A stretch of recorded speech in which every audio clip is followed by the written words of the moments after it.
내가 돈을 다 썼어. 벌써 다 썼어요. 지금 돈이 없어. 지난번에 돈 다 떨어져갖고 국장한테 야 50만 원만 좀 꿔줘라, 100만 원만 좀 꿔줘라. 한 주일 그랬어. 한 주일. 어쨌거나 그렇게 다 하다가 내가 70살에 안 죽었어. 근데 주머니에 돈이 한 푼도 없어. 그럼 난 어떻게 할 거냐면은 집에 사제관에 가만히 앉아 있을 거야. 돈 없는데 어떻게 해? 그냥 가만히 앉아 있어야지. 근데 나중에 쓰려고 지금 가만히 있긴 싫어요. 나중에 쓰려고. 여러분 인생에 나중에는 없어요. 오늘 지금밖에 없는 거예요. 오늘 맛있는 거 안 사 먹었잖아요? 그럼 끝난 거 오늘은. 오늘 여러분들 시카고 야경 구경 안 나가잖아요? 그럼 오늘 끝난 거예요. 어저께 우리가 불금이라서 불타는 금요일을 어저께 우리가 보냈거든. 너무 좋더라고요. 얼마나 행복해. 근데 나중은 없는 거예요. 여러분 인생 기다려주지 않아요. 그리고 내가 이렇게 얼굴 보니까 돈 쓸 수 있는 마지막 얼굴들이 많아. 마지막 얼굴들이 진짜 많아. 나중에 언제 쓰려고. 쓰려면 언제 써? 지금 써야 돼. 지금 쓰려면 지금 써야 돼. 제가 왜 이런 말씀을 여러분들한테 감히 드리느냐 하면은 우리 생태마을에 많은 암 환자들이 찾아와요.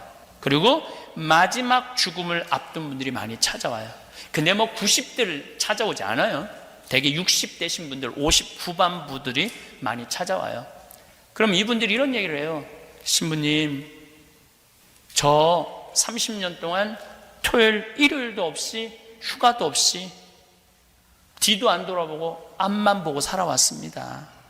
이제 돈도 많이 벌었고 자식도 다 키워놔서 나 이제 호강하려고 마음 먹었는데, 그래갖고 이제 여행도 다니고 그러려고 그러는데 밥 좀 먹으면 속이 이상해갖고 병원에 가보니까 암인데 몸에 다 퍼졌는데 3개월밖에 안 남았답니다.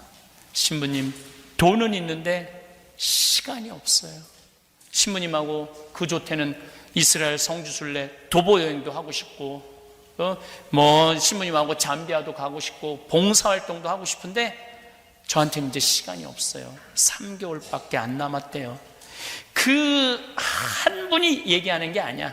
그래서 그분들이 마지막으로 하는 얘기가 뭐냐면은, 왜 젊었을 때 그럴 수 있었는데, 젊었을 때 여행 다닐 수 있었고, 젊었을 때 좋은 일 할 수 있었고, 젊었을 때 쉴 수 있었는데 왜 나한테 그렇게 가혹하게 했는지 모르겠다고. 그래서 마지막에 얻은 마지막 선물이 암으로 세상을 떠난다고. 그러면서 하는 얘기가 있어요.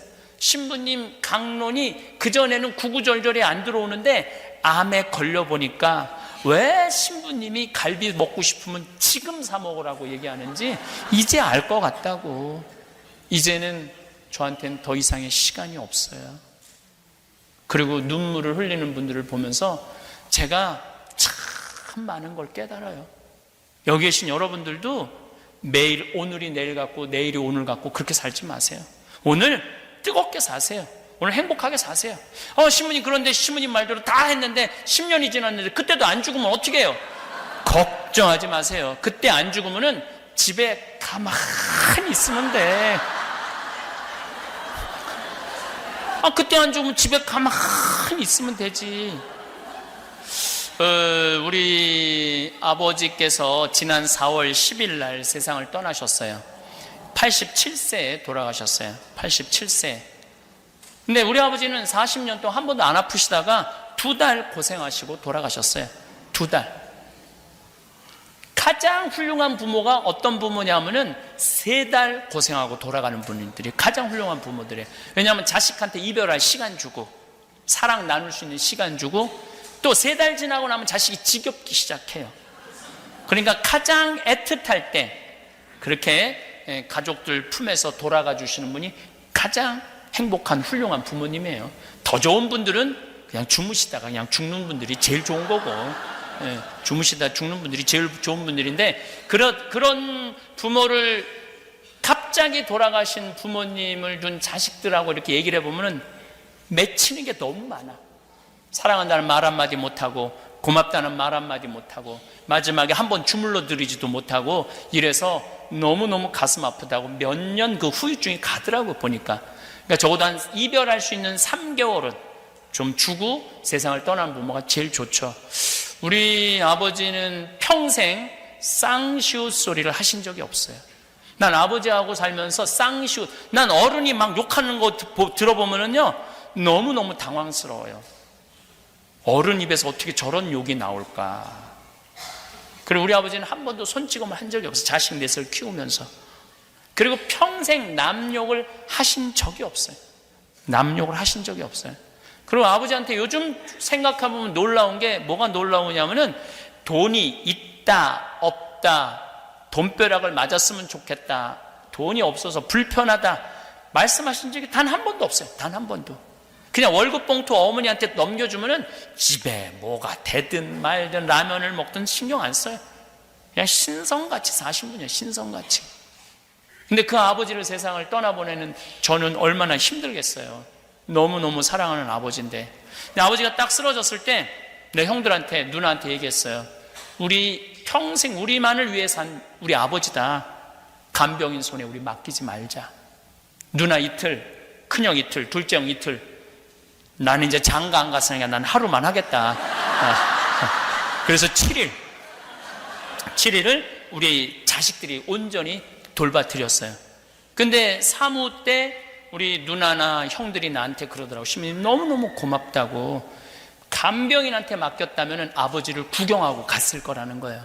아픈 거 구경하고 갔을 텐데 온전히 같이 잠을 자면서 평생 아버지가 자기한테 잘해줬던 추억도 떠올리고, 아버지 한 번 더 만져드릴 수 있고, 아버지 한 번 더 이렇게 팔짱 껴안으면서 화장실 모시고 갈 수 있고, 그런 게 너무 고맙다는 거예요.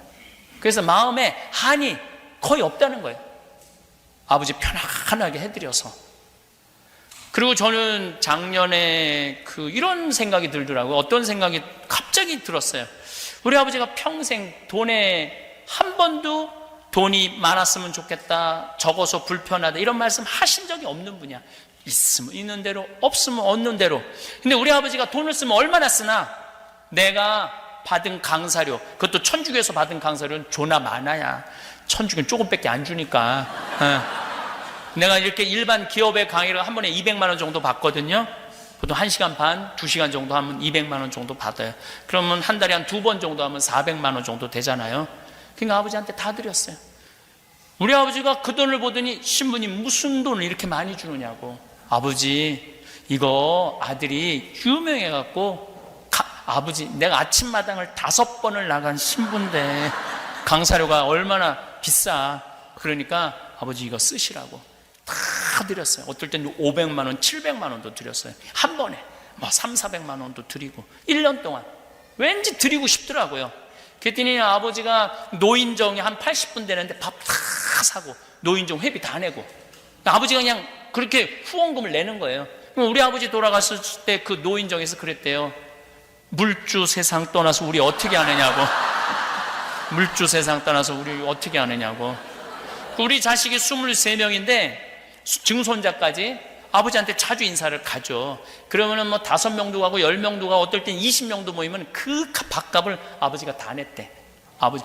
나는 이런 생각, 아버지가 얼마나 행복했을까.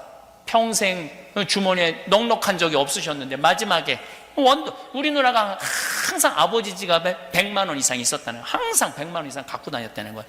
그리고 손자들 오면은 용돈 막 5만 원, 10만 원, 20만 원 올 때마다 얼마나 행복했을까. 그러면서 전 이런 생각이 들어요. 효도도 나중에는 없는 거야. 하려면 언제 해야 돼? 지금 해야 돼. 지금. 부모한테 용돈 한 번 안 갖다 드리고, 부모한테 맛있는 거 한 번 안 드리고. 저는 우리 아버지 어머니 그것도 좀 아쉬운 게 있어요. 파리, 로마, 이스라엘, 베이징, 만리장성 다 심지어 백두산, 금강산 다 모시고 다녔어요. 움직일 수 있으실 때는 다 모시고 다녔어요. 더 모시고 가고 싶은 생각도 있는데 너무 늦게 시작을 한 거죠. 70 돼서 75이 넘었으니까 힘들어 하시더라고. 무서워 하시더라고. 그래서 여러분들 여행은 가슴이 떨릴 때 가야지 다리가 떨릴 때 가면 안 되는 거예요. 가려면은 하루라도 빨리 가세요. 여러분들 시간 지금 없어요. 나중에는 없어. 지금 자세히 보니까 돈 쓸 수 있는 마지막 얼굴들이 더 많이 보이네.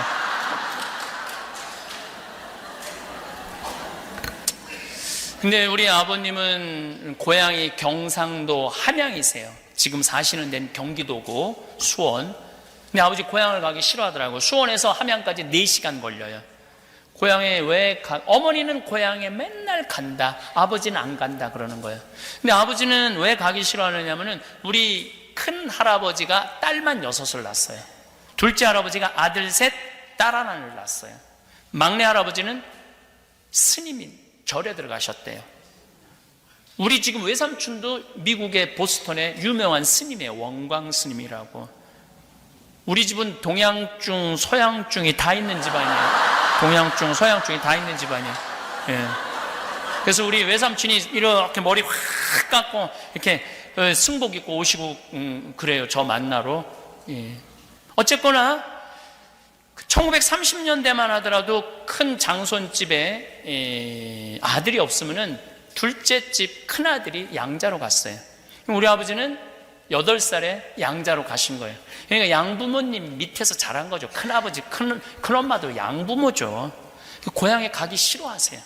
근데 어머니는 왜 고향에 가고 싶어 하느냐 하면 묘자리가 너무 좋아갖고 거기 묘 쓰면 자식들이 좋을 거라고. 그래서 맨날 아버지는 안 가, 어머니는 왜 안 가냐고 그 좋은 데를 두 분이 간다 안 간다. 난 그 얘기 들을 때마다 너무 웃긴 거야. 아니 갔다가 묻는 건 우리지, 죽어서 뭐 가고 싶다고 가고 안 가고 싶다고 안 가. 우리가 갖다 묻으면 그걸로 끝이지. 근데 아버님 말씀이 항상 마음에 걸렸어요. 목구멍에 가시 걸리듯이. 그래갖고 작년 우리 아버지 굉장히 건강하셨어요. 우리 아버지 돌아가시는 날도 당신 발로 아침에 화장실 가시고 오후 1시에 쓰러져서 밤 10시 41분에 돌아가셨어요. 그러니까 끝까지 행복하셨다면 좀 통증은 있었지만은. 그래서 제가 우리 천주교 공동묘지, 집에서 한 40분이면 갈 수 있는 공동묘지에 갔어요. 후배 신부가 거기 책임자로 있어서 오라고, 여기 제일 좋은 자리 좀 보여달라고 그랬더니 정말로 좋은 자리를 보여주더라고요. 그냥 그 아버지 묘자리에 딱 쓰니까 골프장 18홀이 쫙 보이는, 너무 좋더라고. 파란 잔디가. 아, 여기다. 그래갖고 거기를 제가 정해놨죠. 근데 아버지한테 말씀 안 드렸죠. 그래서 내가 마지막에 말씀드렸어요. 아버지 옆에 모시겠다고. 그래서 아버지 모시고 나니까 너무너무 좋거든. 골프장이 쫙 보이는 게. 어머니가 나도 여기 묻히면 안 되느냐고, 걱정하지 말라고 여기 옆에 어머니 자리도 다 마련해놨다고. 아버님이 4월 10일 날 쓰러졌다는 얘기를 듣고 가보니까 이제 숨은 있더라고요.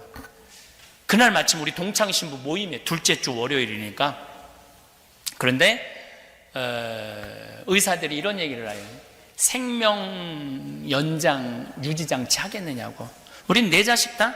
너 왜 편안하게 가시게 놔두지. 대개 생명 유지장치 원하는 자식들이 누가 원하느냐 하면은 살아생전에 잘 안 하는 자식들. 그래갖고 이렇게 보낼 수 없다고 그런 자식들이 아버지 마지막까지 괴롭히는 거예요.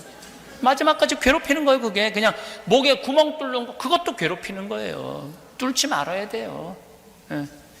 그냥 편안하게 가시게 도와드리는 게 그게 효도야. 그래도 우린 내 딸 안 한다니까 의사가 이상하게 쳐다보더라고. 우리 아버지 이제까지 행복하게 살았다고. 그냥 편안하게 보내드리겠다고. 그리고 내가 또 걸은 게 또 하나 있어요. 심폐소생술을 하지 말아라. 갈비뼈 다 부러지는 거예요. 심폐소생술 하면. 마지막에 뭐하러 그렇게 힘들게 해. 그냥 행복하게 살아서 행복하게 가시면 되지.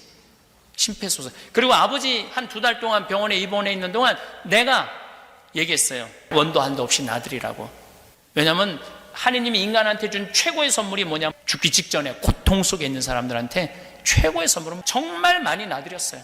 그래서 우리 아버지 진짜 마지막에 많이 하고 가셨어요. 많이 하고 가셨어요. 많이 하고 가셨어요. 형들은 잘 모르더라고. 이거 놔도 되는 거냐고. 근데 저는 이 죽음이라는 거를 강의한 전문가 아니에요. 근데 마지막에 놔드리라고 그래요. 안 아프고 죽는 것처럼 좋은 게 어디 있어요. 마지막에 죽을 때처럼 아프고 왜 그러고 죽어야 돼. 모르핀 그거 맞으면 되죠. 그래서 다 놔드렸어요. 예. 그럼 내가 아버지한테 그랬어요. 아버지, 돌아가시려면은 오늘 돌아가시라고. 내일 돌아가시면 안 된다고. 왜냐하면 쓰러진 날이 성월요일이거든요. 성화요일 날 돌아가시면 성목요일이 걸려요. 그럼 장례 못하게 돼 있어요. 성금요일, 성토요일은 아예 미사 못하게 돼 있어요. 예수님 죽은 날인데 무슨 미사를 해.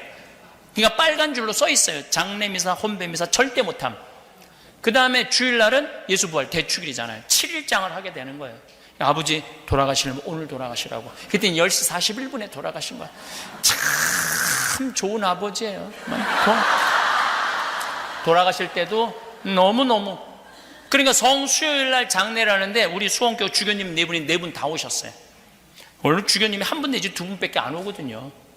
왜냐하면 다 이렇게 주교님들끼리 서로 외국 나가고 무슨 행사 있고 그러면 교대로 해갖고 교구청에 많이 있어요. 한 분, 두 분 있거든요. 근데 성주간이니까 어딜 다녀. 예수님 돌아가시는 주간에 예수님 주교님들이 네 분 다 있었던 거야. 네 분 다 왔어. 장례도 신부들이 너무 많이 와갖고 지하에서 젊은 신부들은 미사를 했다고 그러더라고요. 그렇게 축복 속에서 돌아가시는 분이 어디 있어요, 세상에. 또 이렇게 아버지 18월 보이는데 내가 모셨더니 우리 형제들이 한 달에 한 번 골프를 꼭 쳐요. 우리 삼형제가. 근데 그전엔 다 다른 데 쳤는데 그 이후로부터는 다 그 H 골프장이야. 그런데 지난번에 5월 달에 이제 아버지 돌아가시고 첫 골프를 그 모임에서 하는데 8월인가 9월이 아버지 정면으로 보여요. 그랬더니 큰형이 그러더라고요. 아버지, 어느 아들이 제일 잘 치는지 드라이브를 좀 보시라고.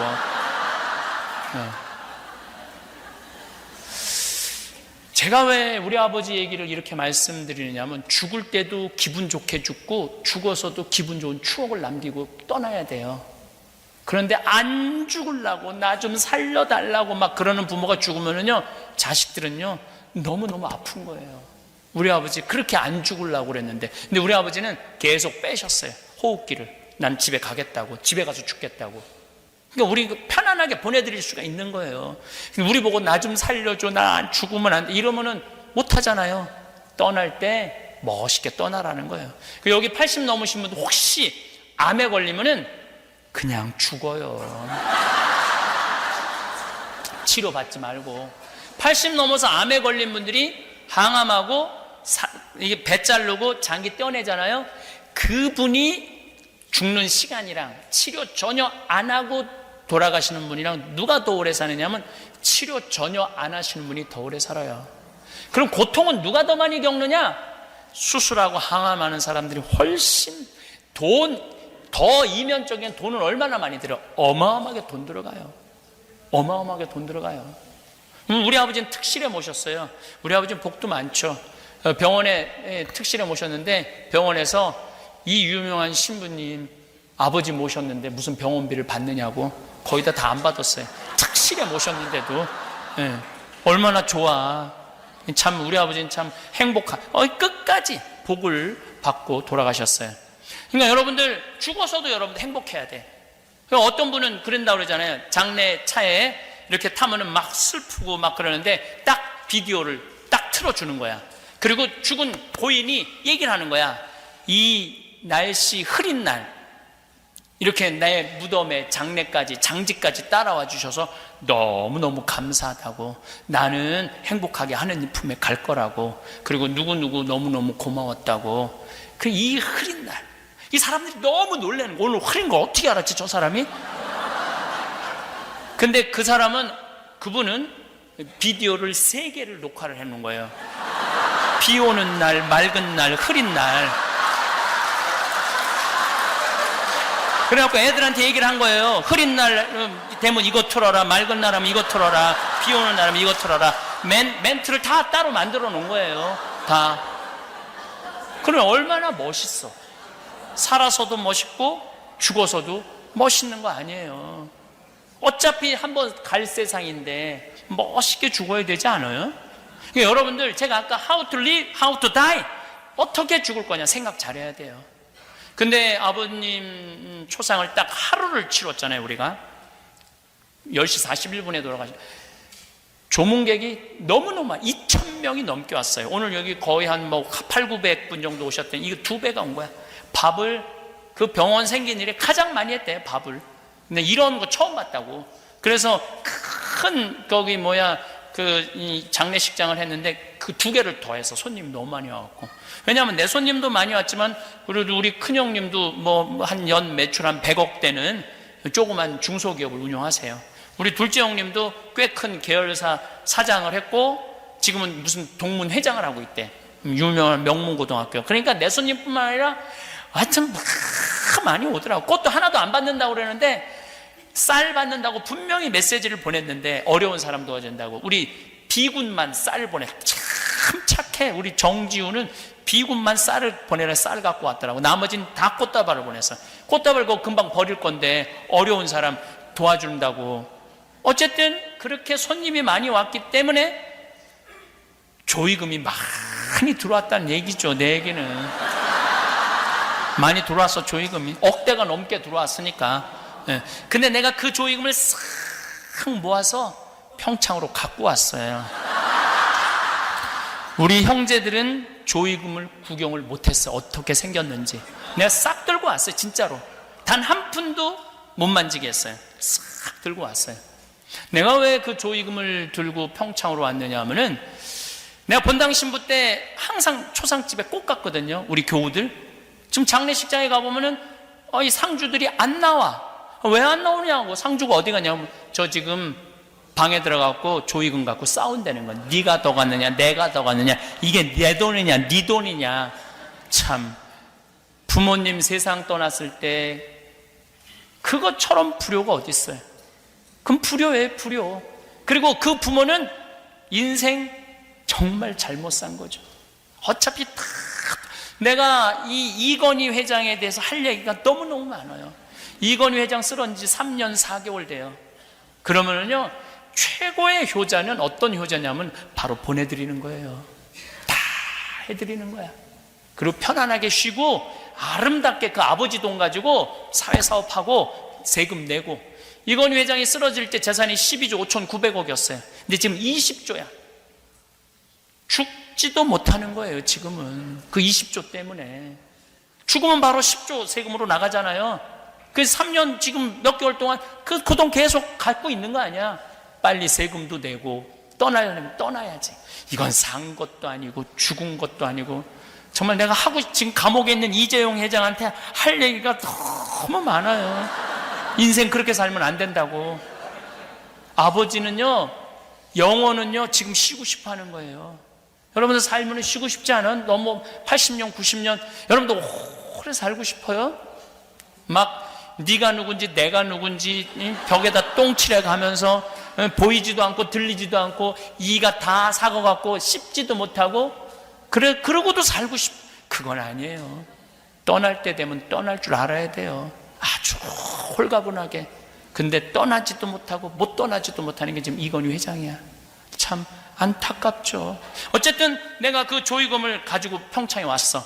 그래갖고 물론 장례비는 내가 좀 그 돈으로 다 했죠. 장례비는 다 하고 그 돈으로 제가 차상위 계층 한국엔 가난한 사람은 다 고쳐줘요. 지금 싹 다 고쳐줘요. 한 푼도 안 받고. 그런데 그 위에 차상위에 걸린 사람들이 있어. 자식이 있는데 신용불량자들 이런 수술하면 살 수 있고. 또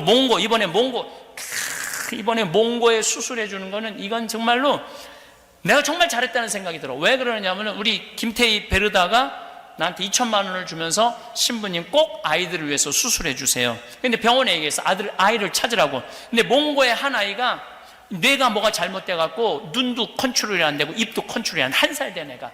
얘가 중국 국경을 그 부모가 계속 다니는 아이 수술을 하려고. 몽고 사람인데. 근데 중국에서 그러더래요.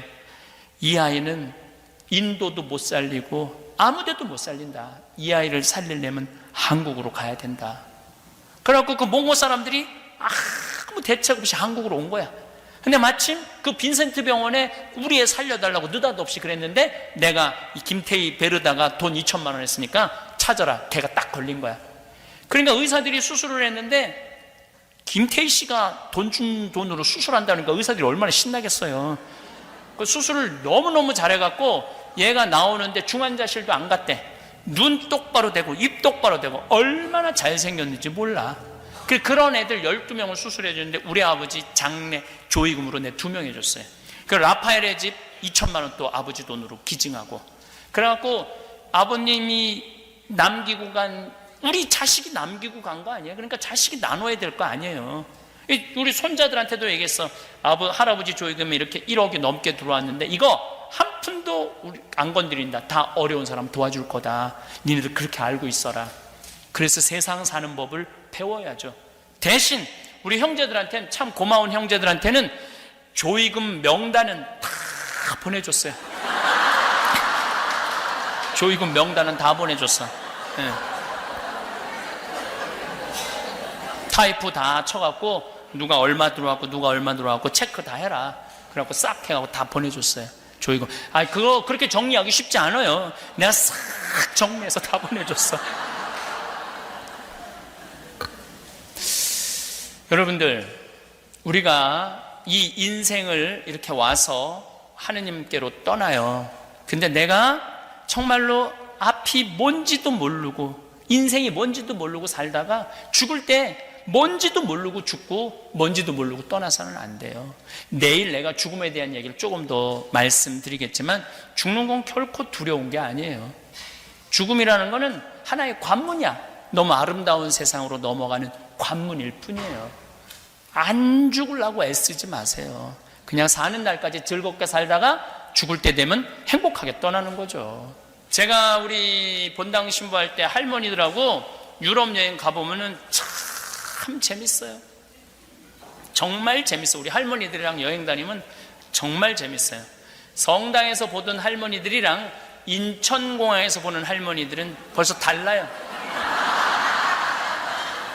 선글라스 딱 끼고 나타나요. 선글라스 스카프 목에 두르고 돈을 얼마나 갖고 가는지 여기다 돈가방 탁 차고 너무너무 멋있게 와요. 가방, 여행용 가방 뽐나는 거 갖고 오고. 그래갖고 이제 비행기를 타고 파리 드골공항에 도착을 해요. 그러면은 탁 내리면은요, 그 여행 가이드가 버스를 타고 버스를 한 대 갖고 나와요. 그리고 파리를 이렇게 들어가는데 정말 기가 막히게 멋있어요. 파리는 직접 조명이 없어요. 다 간접 조명이에요. 간접 조명. 어제 시카고가 건축물들이 대단하더라고요. 내가 암스테르담, 파리, 운하 다 다니는데 그 유럽의 규모보다 여기가 100배 커. 그렇게 생각하시면 돼. 100배 커. 근데 어저께 나하고 이렇게 본당 시민하고 몇 자매님이 나갔는데 30년 만에 처음 나왔다는 거예요. 그러니까 여기 살아도 내가 보기에는 지질이 복도 없는 년들이 사는 거야. 여기 살아도. 얼마나 멋있고 얼마나 럭셔리하고, 그리고 거기 그 조그만 뭐라고 그래야 되나, 그 배 있잖아요. 저 갖고 너무너무 행복하게 지내더라고. 그 사람들이 이렇게 잠깐 봐도 그 파티에 그거에 보면 참 멋있게 지내더라고요. 어쨌거나 하여튼 파리도 참 멋있어요. 직접 조명이 없어. 다 간접으로 비치는 거예요. 다 간접으로. 그래서 은은해요. 가다 보면 또 뭐라고 그러냐면 여기 다이애나가 들이받아서 죽은 데라고. 역사가 그냥 기분이 너무너무 좋아요. 근데 이 뭐라고 그러냐면 내일 아침에 일어나고 뷔페에서 식사를 하시고 아침에는 모나리자, 그 옆으로 싹 웃는 모나리자 그림이 있는 느브르 박물관을 갈 거라고. 그리고 건너편에 에펠탑이 있는데 에펠탑을 들르고, 전신 먹고는 몽마르트 언덕을 올라갈 거라고. 저녁엔 세느강에서 선상 파티라고, 밤에는 쌍젤리제 거리에서 와인을 한잔 할 거라고. 가슴이 막 벌렁벌렁 거려요. 내가 드디어 그 유명한 예술의 도시 파리를 왔구나. 근데 호텔 도착 10km 전에 이상한 말을 하는 거예요. 근데 여기 참 에티켓이 중요하다. 여러분들 내리면은 포토들이 가방을 여러분들 방에 다 갖다 줄 텐데 $1를 팁으로 줘라. 그리고 호텔에서 나올 때 침대에 또 $1를 내려놓고 오셔라. 그게 에티켓이다. 그럼 이때부터 할머니들이 머리가 복잡한 거야. 생각지 않았던 $2가 튀어나온 거야. 400만 원 주고 여행을 왔는데 생각지 않았던 $2가 그래갖고 딱 버스에서 내리면 정말 포토들이 막 가방을 가지러 와요. 그럼 할머니들이 한국말로 이렇게 말합니다. 놔두라고, 내가 들고 갈 거라고. 내가 들고 갈 거라고. 이때부터 이제 가방을 들고 씨름을 하기 시작을 하는 거야. 근데 이 유럽은 엘리베이터가 다 작아요. 옛날 건물에 엘리베이터를 집어넣으니까 2명만 들어가면은 다 차는 거야. 30명이 가는데, 그러면 기다리는데 짜증이 나기 시작하고 2명 또 천천히 올라가고 짜증이 나기 시작하는 거예요. 그래서 나올 때도 또 1달러, 이제 로마로 갈 거니까 그냥 안 놓고 나와. 그리고 또 로마에 또 도착을 하면은 할머니들이 이제는 말하지 않아도 이렇게 말합니다. 포토들이 오면 놔두라고, 내가 들고 갈 거라고.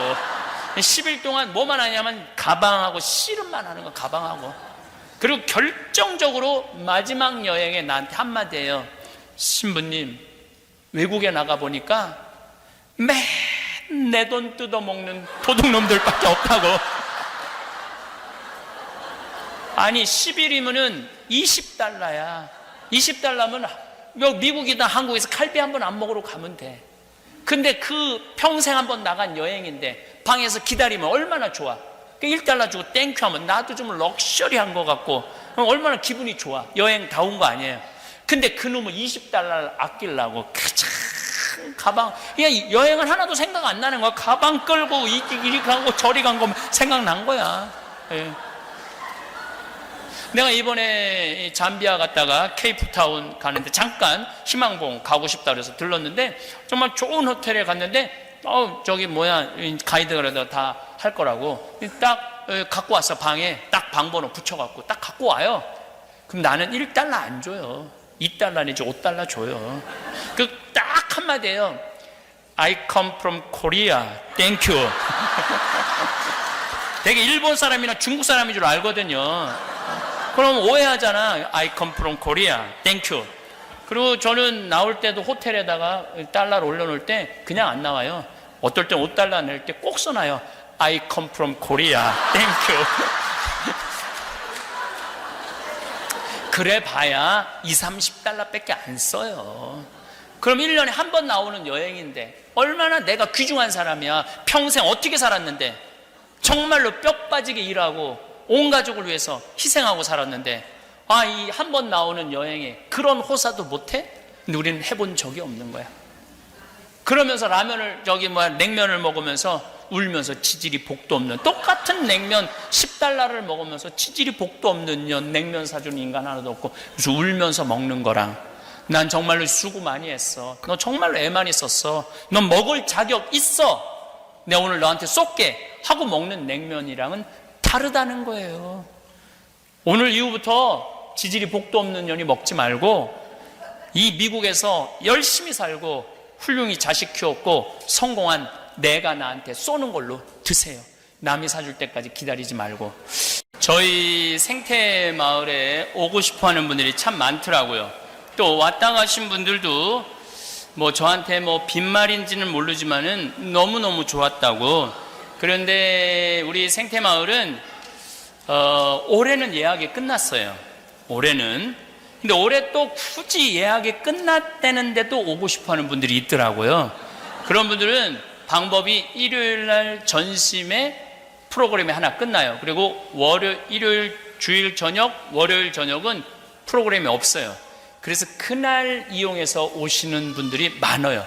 보통 한 30분 내지 50분 정도 와서 특히 대부분이 어떤 분들이 그렇게 주무시느냐 하면은 해외 교포들이 꼭 생태마을에 오고 싶어 하는 분들, 그런 경우는 그렇게 이용을 해서 오시면 됩니다.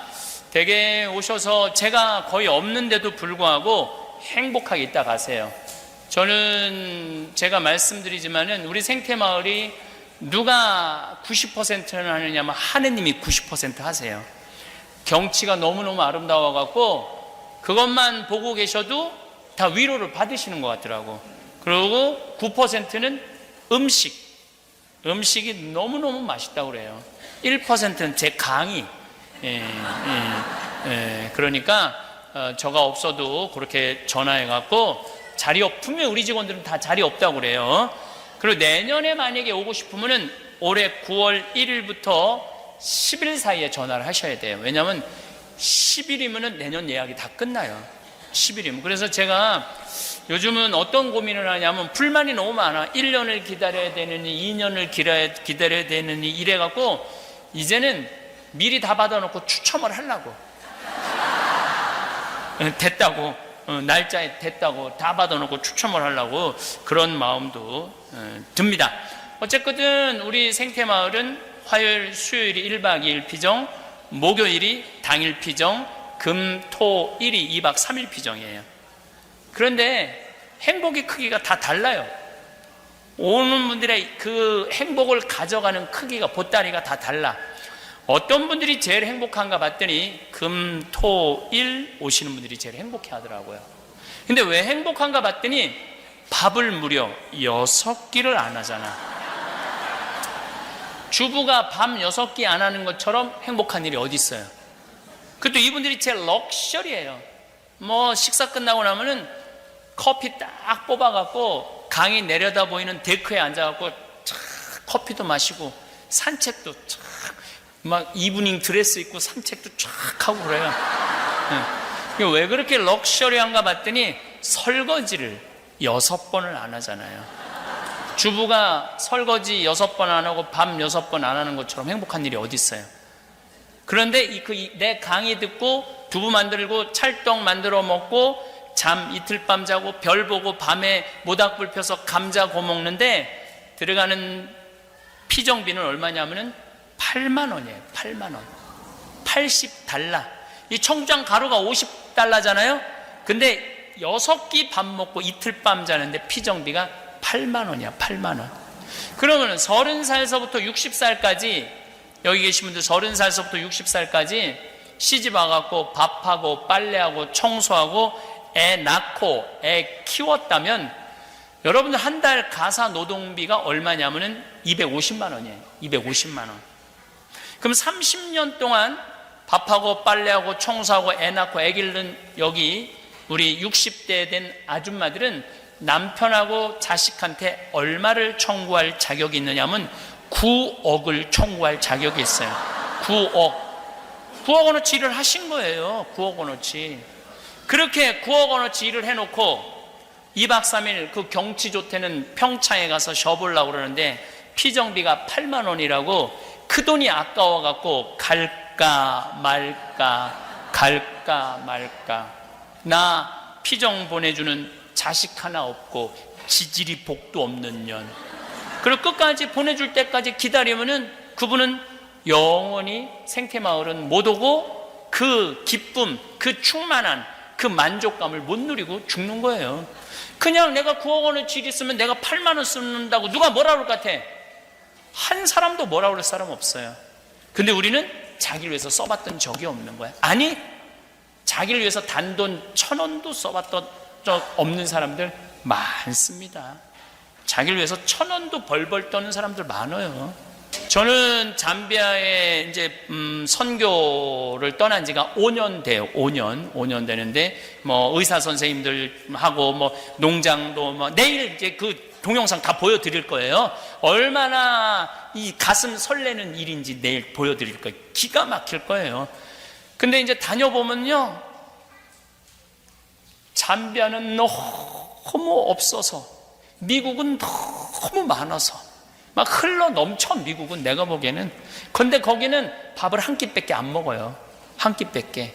근데 3년 전에 제가 정글에를 들어갔어요. 정글이라는 건 부시, 뭐 풀이 많이 자라고 나무도 많아요. 그런데 정글에를 들어가려면은 새벽 3시에 일어나갖고 22시간을 타고 들어가야 돼요. 버스를. 밤 11시 반에 도착해요. 깜깜한 밤에 도착을 해.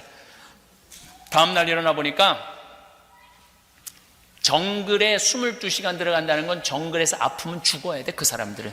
나는 차가 있으니까 들어가지만은 그 사람들은 죽어야 돼. 그랬더니 수녀님들이 정글에다가 병원을 줘놨더라고요. 상상도 못할 정글에다 병원을 줘놓은 거야. 거기에 입원실도 있고 다 있어. 근데 병원 옆에 간호대학이 있어야 된다는 거예요. 간호대학을 짓는데 수녀님들이 기초만 쳐놓고 돈이 없어갖고 폐허처럼 만들어 놨더라고요. 야, 이 수녀님들이 20년 동안 이곳에서 이 고생을 하는데 나는 한국에서 얼마나 호강을 해. 대한민국에서 항상 사람들이 그래. 신부님 박근혜 대통령보다 더 호강하는 분이 신부님이라고. 실질적으로 더 호강하고 있고. 그런데 나는 이렇게 호강을 누리는데 이 간호대학을 이렇게 폐허로 만들어 마음이 짠하더라고요. 근데 내가 여러분 오늘 뭐 사신 책, 삶 껴안기, 뭐 농사꾼 신부, 유럽에 가다, 사는 맛, 사는 멋, 책이 한번 나오면은 정말 많이 팔려요. 그래갖고 인세가 2억이 들어와 있더라고, 2억이. 내가 그 돈이 뭐가 필요해? 마누라가 있어, 자식이 있어. 사실 신부들한테는 돈 별로 필요 없거든. 근데 보통 신부님들한테 그렇게 돈이 있지를 않아요. 근데 저는 돈이 정말로 많이 들어와요. 뭐 남이 주는 게 아니라 내가 버는 거야. 내가 강사료도 많이 받고, 강사료보다는 인세가 훨씬 많죠. 인세가 훨씬 많은데 내가 수임한테 그랬어. 수임님, 내가 인세가 있으니까 이거 간호대학 내가 져주겠다고. 이 사람 저 사람 언제 모금하러 다녀? 그냥 내가 하면 되지. 그래갖고 이제 인세가 계속 들어올 때마다 우리 직원들한테 500만 원, 1000만 원, $10,000, 5,000달러 계속 보냈어. 이제 1년이 지나고 났는데 우리 직원들이 그러더라고요. 신부님 잠비아에서 무슨 일을 하는지 자기네들도 보고 싶다는 거예요. 그래서 작년에 따라왔어, 우리 직원들이. 그래갖고 이제 또 간호대학이 젖었다니까 내가 가보자. 그래갖고 22시간을 타고 밤 11시에 도착해. 다음날 딱 아침에 일어났는데 간호대학 어마어마한 건물이 젖은 것도 대학이. 그랬더니 우리 직원들이 칭찬하는 게 아니라 나를 혼을 내더라고요. 신부님, 돈을 이렇게 다 써버리면 어떻게 하느냐고.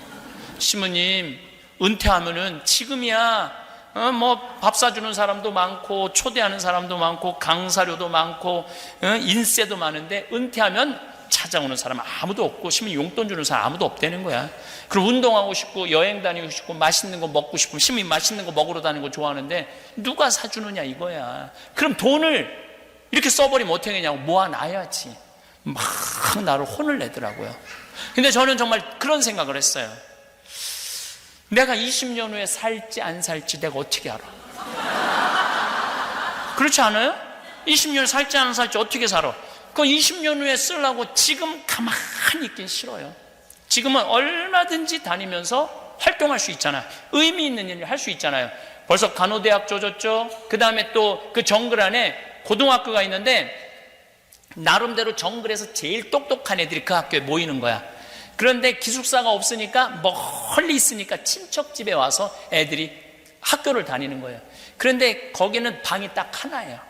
방이 하나. 근데 몇 명이 잠을 자느냐? 10명, 11명이 잠을 자는 거야. 그런데 작은 아버지 삼촌이 건드려갖고 60명 중에 13명 임신을 한 거야. 공부를 못 하는 거예요. 그런데 그게 무식한 게 아니에요. 제가 가정방문을 가보니까 이해가 돼. 밤에 전기가 없어요. 13이 안 그래도 깜깜한 사람들인데 깜깜한 데서 자는 거 아니에요. 이거 가봐야 알아. 그래서 내가 항상 하는 얘기야. Come and see. 와서 봐야 돼. 그러니까 누군지를 알고 잠을 자. 누군지를 알고 더듬더듬 거리다가 자면은 이 조카를 건드리게 되는 거예요. 그래서 거기는 고아의 개념이 없어요. 그냥 나면은 그 집에서 다 키워. 우리처럼 이런 개념. 그리고 거긴 이모가 없어. 다 엄마야. 이모란 단어가 없어요. 그냥 다 엄마야. 근데 수녀님이 나한테 그러는 거야. 신부님, 얘네들 기숙사에 있으면 한창 공부하려고 여기를 깨우칠 애들인데 기숙사 줘달라는 거죠. 오케이. 그래서 간호대학 줘주고 기숙사 줘주고 정글에 초등학교 줘주고 중고등학교 줘주고 이번에는 에이즈 어린아이들을 위한 집을 줘줬어요. 라파엘의 집이라고. 근데 막 나는 지금 너무 신나는 거예요. 그 생각만 하면 막 가슴이 막 벌렁벌렁거리고 너무 신이 나. 그래서 지금은 마음껏 돌아다니고 이제 신학교 줘줘요. 신학교 잠비아에는 신학생이 350명이 있대요. 350명이 있는데 신학교 건물이 없는 거야. 그래서 1, 2학년은 철학과 일반 루사과에 있는 대학에 다니고 3, 4학년은 또 뭐 어디 수도원 다니고 5, 6, 7학년만 어디 뭐 한 3시간 떨어진 데 있다는 거. 그러면 신학교 교육이 안 되거든요. 선후배 관계도 안 되고 우리 신부님하고 나하고도 신학교 때 같이 공부한 동문이거든. 그럼 마음이 벌써 달라요. 그런 연관성이 있어야 되는데 그 반달 주교님이라고 잠비아의 신자가 천주교 신자가 500만 명이에요. 인구가 1500만 명인데 그런데 나한테 주교님이 와서 그러는 거예요. 신부님 신학교 좀 줘달라는 거예요. This is my life 그러더라고요. 다른 건 안 드리는데 그거 확 들어오더라고요. This is my life. This project is this is my life. 딱 그러는 거예요. 야, 주교님이 이렇게 열정적이구나. 그래서 이번에는 신학교 이제 짓기 시작하는데, 마침 그때 미국 우리 천주교 교우들, LA 쪽 교우들이 13명이 작년에 갔어요. 여러분들이 저라 미국에서 돈 벌었다고 잘난 척하지 말고, 내가 이것도 내일 말씀드리겠는데, 미국 교회가 지금 갈등의 원인이 뭐냐면 미션이 끝나서 그래요. 무슨 미션이 끝나느냐면, 여러분들 여기 와갖고 애들 공부시키고 돈 벌고 다 했잖아. 이제 다 끝났어. 지금 60, 70대 은퇴했어. 목표가 없어진 거예요. 목표가 없어지니까 나 돈도 벌고 이 좋은 미국에서 호텔 같은 집에서 사는데 알아주기를 바라는 거야. 어떤 놈이든. 안 알아주면 저놈이 내가 얼마나 고생을 했는데 나를 무시해? 그리고 그냥 서로 머리통이 터지게 싸우는 거야. 새로운 미션을 가지라는 거예요. 잠비아에 신학교 줘주고, 나미비아 신학교 줘주고, 모잠비크 신학교 줘주고, 나미비아, 보츠와나, 그거 다 가톨릭이거든요. 미국에서 돈 벌면 뭐 할 거야? 그거 가지고 그냥 골프나 치고 다니고, 네가 잘났느니 내가 잘났느니. 근데 그 미국 공동체, LA 공동체 하겠다는 거야. 작년에 13명 모였는데 올해 100명 모였더라고요. 신이 나는 거야. 너무너무 신이 나더라고요. 그러니까 나는 지금 원도 한도 없이 돌아다니면서 일하고 싶다는 거예요. 그리고 여러분들 자녀들 중에 성당 안 다니는 자녀들이 있을 거예요. 그런데 여러분들 앞으로 제발 이 말만은 하지 마세요. 애들이 성당 안 나오는 건 지겨운 거야. 성당 나가는 게 재미도 없고. 근데 안 그래도 나가기 싫은데, 늙은 엄마가 머리 하얗고 이마 쭈글쭈글한 할머니, 웃어도 괜찮은 엄마가 성당 나가라 할 때 어떻게 하면서 성당 나가라고 그러는지 알아요? 성당 좀 나가. 안 그래도 나가기 싫은데 늙은 엄마가 인상 쓰면서 성당 좀 나가 그러면 더 나가기 싫어요. 그러니까 오늘 이후부터 그건 선교가 아니야. 더 성당에서 밀어내는 거야. 사실은 정말 여러분들 자식들한테 선교하고 싶다면 애들이 오잖아요. 이렇게 말해야 돼요. 나는 하느님을 믿어서 너무 행복하다. 그리고 나는 오늘 이후부터 지질이 복도 없는 년이니 냉면 먹지 않고 이 미국에 와서 훌륭하게 산 나한테 내가 쏠 거다. 난 너무너무 감사하다. 난 너무너무 사는 게 즐겁다. 난 대통령, 니네들 대통령 안 되는 거 안 만드는 거 난 너무 훌륭하게 생각한다. 내가 너희들 얼마나 훌륭하게 키웠냐. 난 엄마는 너무너무 행복하다. 하느님 믿어서. 그리고 여러분들이 죽잖아요. 그럼 애들이 살다가 지칠 때, 아, 엄마가 하느님 믿어서 늘 행복하다고 그랬지. 엄마가 항상 충만하게 살다가 세상을 떠났지. 나도 신앙을 가져야 되겠다. 그리고 성당 나가는 거예요. 근데 그냥 밑도 끝도 없이 성당 좀 나가. 그럼 안 나가요. 예. 그리고 제가 죽음 껴안기, 삶 껴안기, 자신 껴안기라는 CD를 3개를 갖고 왔어요. 근데 이게 사실은 이 인문학에 있어서 가장 중요한 내용이에요. 우리 인간이 살아가면서 자신 껴안기는 무슨 얘기냐면 Who am I? 나는 누구냐? 삶 껴안기는 나는 누구냐면 how to live, 어떻게 살아야 될 거냐. 어떻게 살다가 죽음 껴안기는 how to die, 어떻게 죽을 거냐. 내일 오늘 얘기할 수 있으면 오늘 조금 얘기하고 내일 죽음에 대한 얘기를 좀 하겠지만은 저 CD를 사서 애들 차에 넣어주세요. 요즘 미국은 운전 많이 하잖아요. 너 차 타고 다니면서 이거 한번 들어봐라. 그리고 내 강의는 들을만 해요. 누구든지. 왜냐하면은 내 강의에는 영어가 한마디도 없거든. 더 중요한 건 한자도 한마디도 안 해요. 오리지널로 한국말로만 해요. 제가 우리 생태마을에 내 팬들이 와요. 근데 제일 놀라운 케이스가 있어요. 초등학교 2학년을 엄마가 데리고 왔어요. 신부님, 우리 애가 신부님 팬입니다. 데리고 왔습니다. 왜 팬인데요? 얘가 신부님 강의를 안 들으면 잠을 못 잔다고 하루에 하나씩 꼭 듣는다는 거예요. 그 내가 물어봤어요. 너 내 강의 다 이해하느냐고. 다 이해한다는 거예요. 신부님 말. 그런데 한 번은 7살짜리 애를 데리고 왔어. 엄마가 신부님 얘가 팬이라 신부님 너무 보고 싶어서 데리고 왔다는 거예요. 얘가 신부님 강의를 안 들으면 잠을 안 잔다는 거예요. 믿겨지지 않는 거죠. 근데 내가 내 강의 이해하냐 그러니까 이해한대. 그러니까 7살짜리도 이해하니까 한국말 잘 모르는 여러분들 자식들도 다 이해할 거예요. 들으면은 내가 CD 팔으려고 그러는 게 아니에요. 이 세 가지를 들어보면은 삶의 길을 찾을 수가 있을 겁니다. 해가 서산으로 기울어 갈 때 그 빛은 오히려 더욱 부드럽고 깊어집니다. 마치 우리 인생도 그러한 것 같습니다. 젊은 시절의 강렬한 정오의 태양이 지나가고 이제는 따스하면서도 성숙한 석양의 빛으로 세상을 바라보게 되었습니다.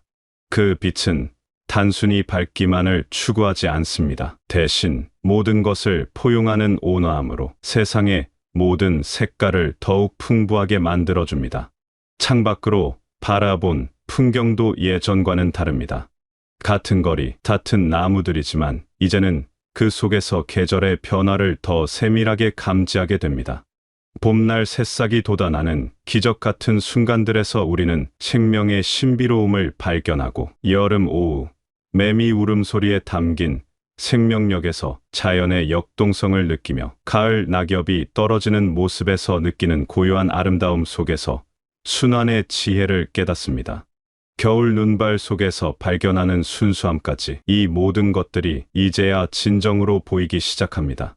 이전에는 단순히 지나쳐갔던 일상의 순간들이 이제는 각각 하나의 작은 보물처럼 다가옵니다. 아침, 커피 한 잔의 향기, 신문을 읽으며 느끼는 조용한 시간, 이웃과 나누는 안부 인사, 손자 손녀의 전화 소리, 이런 평범한 순간들 속에서 우리는 삶의 진정한 의미를 발견하게 됩니다.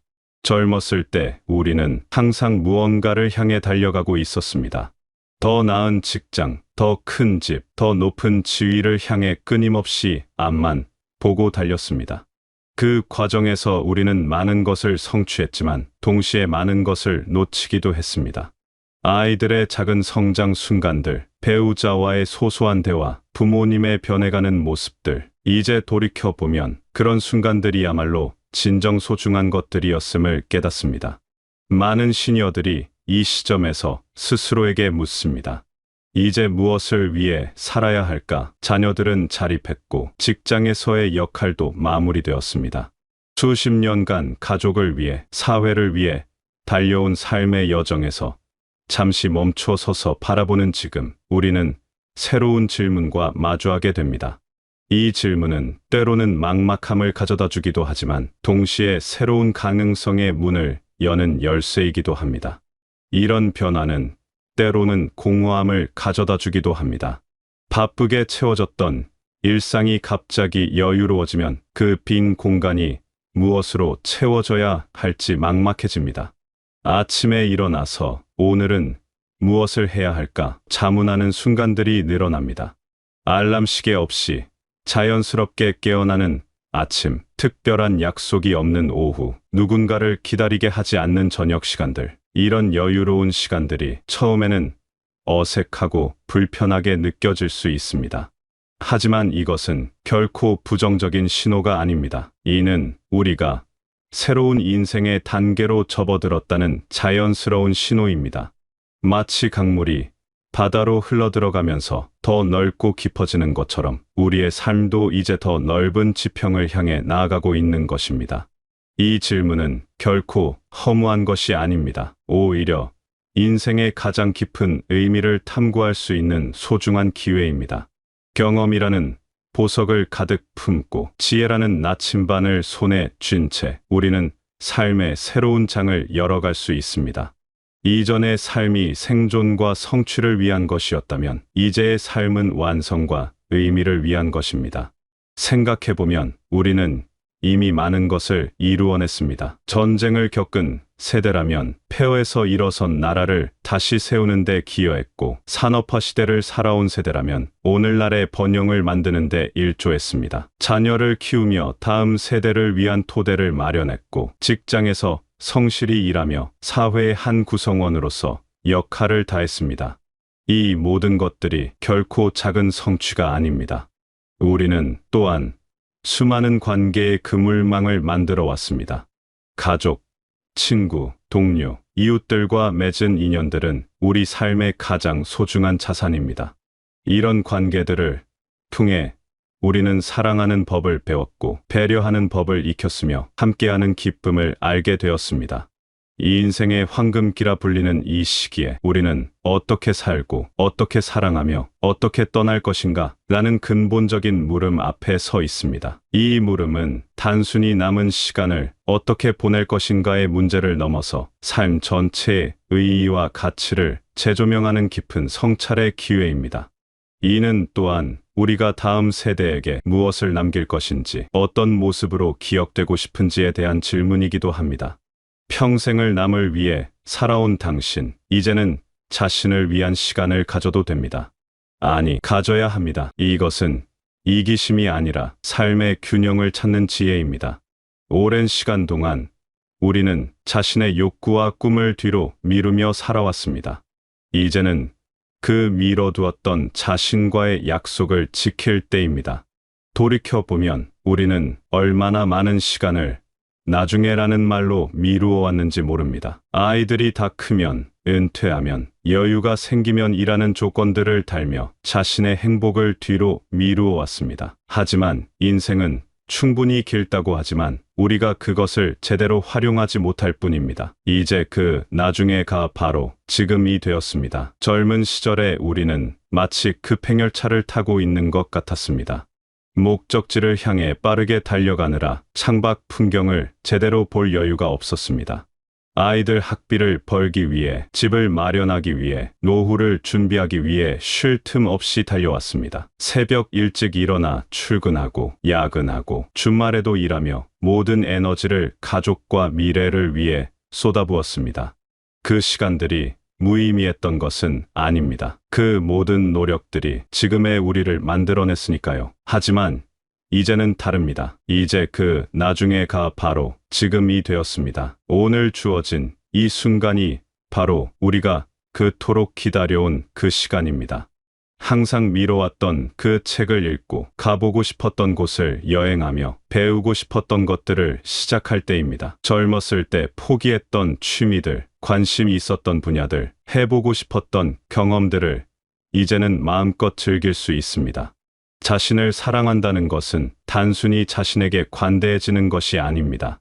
자신의 존재 자체를 소중히 여기고 자신의 감정과 욕구를 인정하며 자신만의 고유한 가치를 발견하는 것입니다.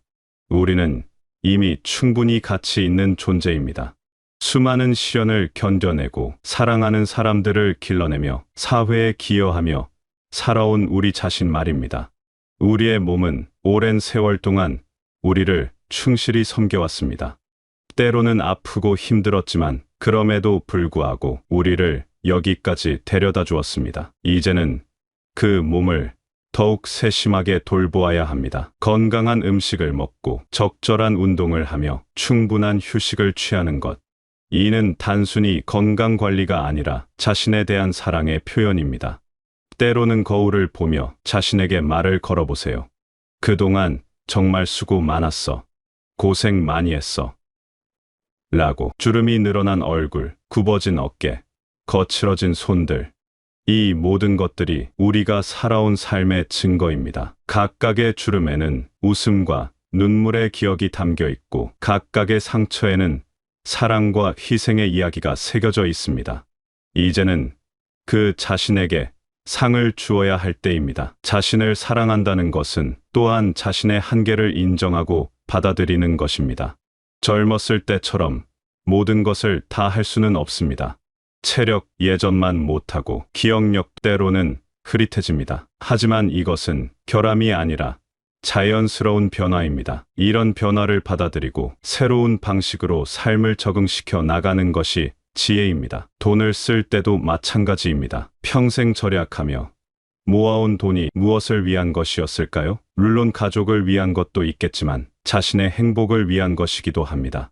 좋은 음식을 먹고 편안한 여행을 하며 마음에 드는 것들을 구입하는 것은 사치가 아니라 자기 사랑의 표현입니다. 물론 무분별한 소비를 하자는 것이 아닙니다. 하지만 합리적인 범위 내에서 자신의 행복을 위해 투자하는 것은 당연한 권리입니다. 그동안 아까워서 다른 사람들은 어떻게 생각할까라며 망설였던 것들을 이제는 당당히 누려도 됩니다. 맛있는 음식을 먹을 때 느끼는 행복, 새로운 옷을 입을 때의 기쁨, 편안한 침대에서 잠들 때의 안락함. 이런 소소한 즐거움들이 모여서 우리 삶의 질을 높여줍니다. 고급 레스토랑에서의 식사, 품질 좋은 의류, 편안한 여행도 이제는 죄책감 없이 즐길 수 있습니다. 시간도 마찬가지입니다. 이제는 자신이 정말 하고 싶은 일들을 위해 시간을 쓸 수 있습니다. 일출을 보며 산책하고 좋아하는 음악을 들으며 차를 마시고 오래된 친구들과 추억을 나누는 시간들, 손자 손녀들과 함께 공원에서 뛰어놀고 취미활동에 몰두하며 새로운 것들을 배우는 시간들, 이런 소소한 일상 속에서 우리는 진정한 행복을 발견할 수 있습니다. 책을 읽는 시간도 특별합니다. 젊었을 때는 실용적인 책들, 업무와 관련된 책들을 주로 읽었다면 이제는 순수한 즐거움을 위한 책들을 읽을 수 있습니다. 소설, 시집, 철학서, 역사서 등 마음이 끌리는 모든 책들을 자유롭게 선택할 수 있습니다. 독서는 단순히 지식을 습득하는 것이 아니라 다른 세계를 경험하고 새로운 관점을 얻는 소중한 시간입니다.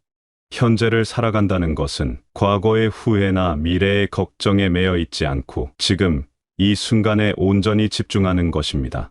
창밖으로 스며드는 햇살의 따스함을 느끼고 손자 손녀의 웃음소리에 귀 기울이며 오늘 하루를 살아있음에 감사하는 마음.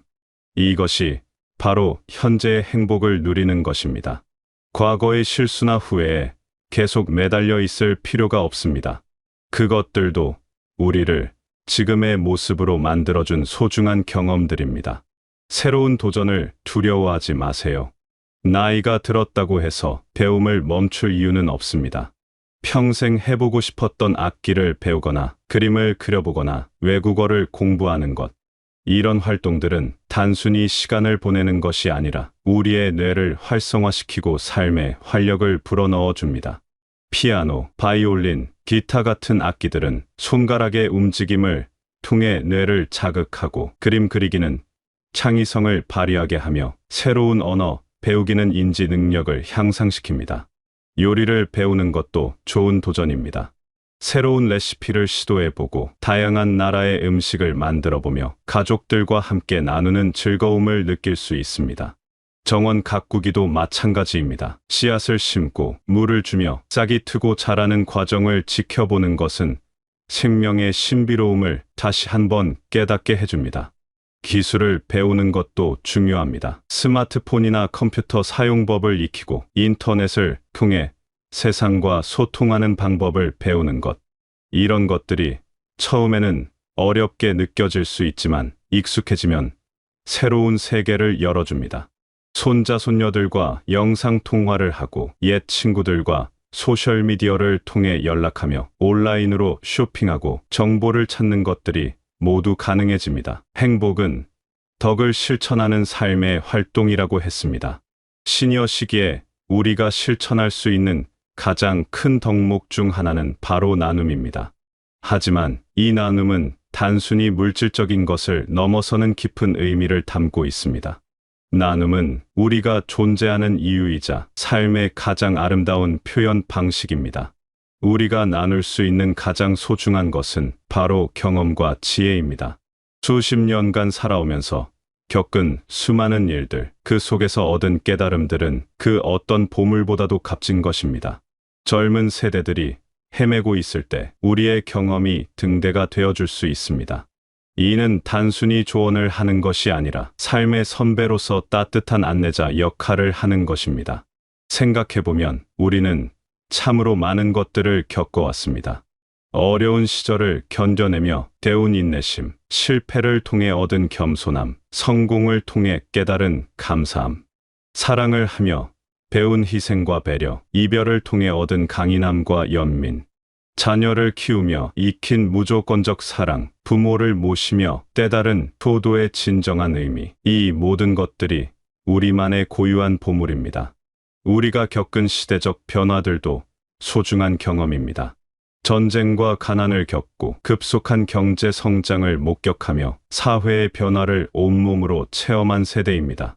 이런 경험들은 젊은 세대들이 상상하기 어려운 것들이며 따라서 더욱 값진 교훈이 됩니다. 어려운 시절을 어떻게 견뎌냈는지, 희망을 잃지 않고 살아온 비결은 무엇인지, 이런 이야기들이 젊은 세대들에게는 큰 용기가 됩니다. 실패를 통해 배운 교훈들, 역경을 극복한 방법들, 관계에서 얻은 지혜들을 나누는 것은 우리만이 할 수 있는 특별한 기여입니다. 때로는 직접적인 조언보다는 단순히 우리의 이야기를 들려주는 것만으로도 큰 도움이 됩니다. 나도 그런 시절이 있었는데 라고 시작하는 이야기 속에서 젊은 세대들은 위로와 희망을 찾을 수 있습니다. 자신들이 겪고 있는 어려움이 특별한 것이 아니라 인생의 자연스러운 과정이라는 것을 깨닫게 됩니다. 직장에서 쌓은 전문 지식과 경험도 나눌 수 있는 소중한 자산입니다. 후배들에게 일의 노하우를 전수하고 멘토 역할을 하며 사회의 지속 가능한 발전에 기여할 수 있습니다. 이는 단순히 기술적인 지식을 전달하는 것이 아니라 일에 대한 자세, 동료와의 관계, 조직에서의 처신 등 인생의 전반적인 지혜를 나누는 것입니다. 나눔의 기쁨은 단순히 무언가를 준다는 것에서 오는 것이 아닙니다. 그것은 자신의 존재가 다른 사람에게 의미 있다는 것을 확인하는 과정입니다. 내가 도움을 줄 수 있는 사람이라는 것, 내 존재가 누군가에게 필요하다는 것을 깨달을 때 우리는 깊은 만족감을 느낍니다. 이는 자존감의 회복이자 삶의 목적 의식을 새롭게 하는 경험입니다. 손자, 손녀들과 시간을 보내는 것도 같은 맥락입니다. 아이들에게 옛날 이야기를 들려주고 함께 놀아주며 인생의 소중한 가치들을 자연스럽게 전해주는 것. 이것은 단순히 아이들을 돌보는 것이 아니라 우리 가족의 역사와 정신을 다음 세대에게 전해주는 소중한 일입니다. 할머니, 할아버지로부터 들은 이야기들이 아이들의 가치관 형성에 미치는 영향은 실로 큽니다. 아이들과 함께 하는 시간은 우리에게도 큰 기쁨을 줍니다. 그들의 순수한 웃음, 호기심, 가득한 질문들, 무한한 상상력은 우리의 마음을 젊게 만들어줍니다. 아이들과 함께 놀이를 하고 책을 읽어주며 산책을 하는 것은 우리 자신도 다시 어린 시절의 순수함을 되찾게 해줍니다. 어려운 이웃을 돕는 것도 마찬가지입니다. 물질적인 도움도 중요하지만 때로는 따뜻한 말 한마디, 진심 어린 관심, 함께 시간을 보내는 것만으로도 큰 힘이 됩니다. 혼자 사는 이웃, 어른께 안부를 묻는 전화 한 통, 아픈 사람을 위한 따뜻한 죽 한 그릇, 슬퍼하는 사람의 이야기를 들어주는 것. 이런 작은 행동들이 모여서 우리 사회를 더 따뜻하게 만듭니다. 특히 같은 어려움을 겪고 있는 동년배들에게는 더욱 깊은 공감과 위로를 줄 수 있습니다. 배우자를 잃은 슬픔, 건강 문제로 인한 걱정, 자녀들과의 관계에서 오는 고민들. 이런 것들은 같은 시기를 살아가는 사람들끼리 더 잘 이해할 수 있습니다. 서로의 아픔을 나누고 위로하며 함께 극복해 나가는 것이야말로 진정한 나눔입니다. 우리는 모두 연결되어 있는 존재입니다. 한 사람의 아픔은 우리 모두의 아픔이고 한 사람의 기쁨은 우리 모두의 기쁨입니다. 특히 같은 세대를 살아온 동년배들과는 더욱 깊은 연대감을 느낄 수 있습니다. 서로의 건강을 걱정하고 외로움을 달래주며 함께 노년을 의미 있게 보내는 것. 이것 자체가 큰 나눔입니다. 결국 우리에게 주어진 근본적인 질문은 어떻게 살고 어떻게 사랑하며 어떻게 떠날 것인가? 이 질문에 대한 답은 각자가 찾아야 할 몫이지만 그 과정에서 우리가 기억해야 할 것들이 있습니다. 첫째, 자신을 사랑하고 현재의 행복을 누리는 것입니다. 우리는 이미 충분히 가치 있는 존재입니다. 이제는 자신을 위한 시간을 가지고 미뤄왔던 행복들을 실현해야 합니다. 오늘 하루하루가 우리에게 주어진 선물임을 기억하며 감사한 마음으로 살아가야 합니다. 둘째, 나눔의 기쁨을 발견하는 것입니다. 우리가 가진 경험과 지혜, 사랑과 관심을 다른 사람들과 나누는 것. 이것이야말로 우리 삶의 가장 깊은 의미를 부여하는 일입니다. 베푸는 기쁨, 도움이 되는 기쁨을 통해 우리는 삶의 진정한 가치를 발견할 수 있습니다. 셋째, 죽음을 성숙하게 준비하고 맞이하는 것입니다. 죽음은 두려움의 대상이 아니라 삶의 자연스러운 과정입니다. 사랑하는 사람들과 충분히 시간을 보내고 마음의 평화를 찾으며 존엄하게 생을 마무리할 수 있도록 준비하는 지혜가 필요합니다. 이 인생의 황금기라 불리는 이 시기는 정말로 특별한 시간입니다. 우리는 이제 삶의 완성자가 되었습니다. 수많은 경험을 통해 얻은 지혜, 시련을 통해 단련된 강인함, 사랑을 통해 키운 따뜻한 마음을 모두 가지고 있습니다. 매일 아침 눈을 뜰 때 이 하루가 우리에게 주어진 선물임을 기억해야 합니다. 어제는 지나갔고 내일은 아직 오지 않았습니다. 오직 오늘만이 우리가 살 수 있는 시간입니다. 이 순간을 소중히 여기고 감사하며 사랑으로 채워나가는 것. 이것이 바로 인생의 황금길을 살아가는 지혜입니다. 석양이 아름다운 이유는 그것이 끝이 아니라 완성이기 때문입니다. 우리의 삶도 마찬가지입니다. 지금 이 순간 우리는 인생에서 가장 아름다운 시기를 살아가고 있습니다. 이 아름다움을 온전히 누리며 사랑과 나눔으로 매일을 채워나가시기 바랍니다.